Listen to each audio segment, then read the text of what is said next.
BTC जी office सेक्रेटारियट यार गेटर थालातो आमी मारिम गोथै सहनि सायाव गानानैसो बे गभर्नमेन्ट हस्पिटालखौ लांनो हागोन। क'क्राझार आरएनबि सिभिल हस्पिटालखौ बोखारनो नागिरनायनि थाखाय गोबांथार दासिमावहाय धरना सोलिगासिनो दङ। दिनैसिमावहाय सानथाम सानब्रैसोनो जालांबाय आरो दिनैबो दङ। दा नैबे भिडिअखौनो नोंथांमोननि गेजेराव सावरायगोन, लोगोसे जाय जोंनि गेदेमाफोरा नैबे भिडिअनि सायावहाय बाथ्रा बुंबाय नैबेखौ नोंथांमोननि गेजेराव लासैनो फोरमायनो थांगासिनो दङ। दा बयखौबो गोसो गोरबोनिफ्राय बयखौबो बरायहरबाय। आसा खालामो नोंथांमोना आबुङै नैबे भिडिअखौ नायलांगोन आरो लोगोसे नोंथांमोननि साननाय बायदि कमेन्ट खालामहर। दा बाथ्राया जाहैबाय जोंनि गेजेराव जेनाखि क'क्राझारनि बिखायाव जोनोम मोननाय गोबां बोसोर सिगांनो लुफुंजानाय बा जोनोम मोननाय जोंनि आरएनबि सिभिल हस्पिटाल, जाय रुपनाथ ब्रह्मनि मुङै लुजानाय मोनसे गेदेर हस्पिटाल, बे हस्पिटालनि गेजेरजों जोंनि गासै हारि माहारिफोरनि गेजेरावहायनो गोबांथार बेबादिनो लोमजा साजा जानाय माखासे देहायारि प्रब्लेमफोरखौ बेनि गेजेरजोंनो मोजां सावस्रि, मोजां देहा, मोजां गोग्गो देहा लानानै दिनैसिमाव दङ। दा बे हस्पिटालखौ बोखारनानै मेडिकेल हस्पिटालाव सरजाबनायनि मोनसे नटिस ओंखारनाय, दा बेनि सायावनो जोंनि दैदेनगिरिफोरा गोबाङै माने दुखु मोननाय बा खुद्रिसारनाय बेरखांदों। जाय दासिमबो दङ, अब्ला बै समनिफ्राय दासिमबो दङबोला नैबे समाव जिहेतु मेडिकेल हस्पिटाल जानानै अब्ला मानो बोखारनो? जोंनो नांगौ जाय हस्पिटाला जोंनि दासिमाव दंखायो, जों बे हस्पिटालनि दारैनो जों गोग्गो देहा आरो लोगोसे बेराम आजार बायदि नायजानानै जोङो गोबांथार रेहाय मोनबोदों। जाय गभर्नमेन्ट सिभिल हस्पिटाल हिसाबै जोङो माखासे खम रेटआवनो नायजानो हानाय बा खम बाजेटआवनो जोङो देहाखौ फाहामनो हानाय मोनसे राहा जानानै फैनायखौ जोङो नुनो मोननाय जायो बे हस्पिटालनि गेजेरजों। नाथाय मेडिकेल हस्पिटाला जायोब्लानो बा जाब्लानो दि बे सिभिल हस्पिटालखौ बोखारनांगौ बे बाथ्रा नङा।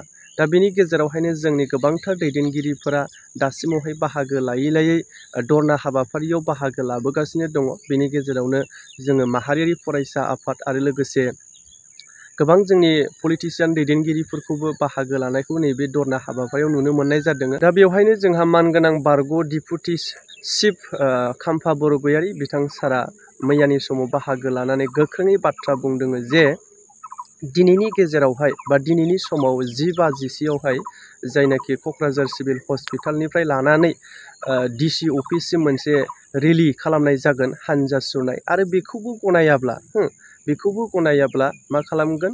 हांगार स्ट्राइक, उखैहाब सोमावसारनाय खालामगोन। आरो बेखौबो जुदि गनाया, अब्ला जरदारै जेनाखि सेक्रेटारियेट अफिस बिटिसिनि बेखौ थाला होनाय जागोन। नैबे बाथ्राखौ स्पस्ट रोखायै फोरमायनानै होदों। जिहेतु जोंनि मोन्थायखौ जों मोननांगौनि थाखाय आरो लोगोसे जेनाखि आरएनबि सिभिल हस्पिटाला बायागौमानि माने जेनाखि बेखौ बोखारनो टारगेट लानाय, बेखौ बोखारा होननानै खोथा होआगौमानि नैबे सोमावसारनाया जरदारै सोलिबाय थागोन। बिथाङा नैबे बाथ्राखौ गोख्रों बाथ्रायै फोरमायनानै होदों। दा अब्ला आंनिफ्राय गोलावथार बाथ्रा बुङालासिनो बिथां सारा माबायदि बाथ्रा फोरमायखो, अब्ला नैबे भिडिअखौ नायलांब्लानो जाबाय।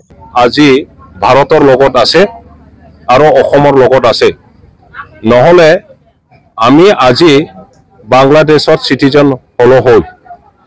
তেনেকুৱা ব্যক্তিৰ নামত এই সিভিল হস্পিটালখন ৰাখা হৈছে আৰু তেখেতৰ নামত কোনো এটা অনুষ্ঠান প্ৰতিষ্ঠান আমি দেখিবলৈ পোৱা নাই। গতিকে তেনেকুৱা ব্যক্তিৰ নামৰ যি এটা অনুষ্ঠান আছে সিভিল হস্পিটাল, এইখন যদি ধ্বংস কৰা হয় তেতিয়াহ'লে ৰঘুনাথ ব্ৰহ্মৰ তেখেতক মানে অপমান কৰা হ'ব। আমি কোনো কাৰণত এইটো হ'বলৈ নিদিম।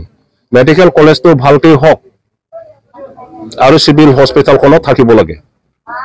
গতিকে আমি আন্দোলন কৰিছোঁ। কক্ৰাঝাৰৰ ৰাইজে দলে বলে ওলাই পেলাই প্ৰটেষ্ট কৰি আছে আজি 4 দিন হ'ল। আৰু যদি এইখিনিতে চৰকাৰে নামানে আমাৰ দাবীটো, তেতিয়াহ'লে আমাৰ আন্দোলনটো আৰু জোৰদাৰ হ'ব।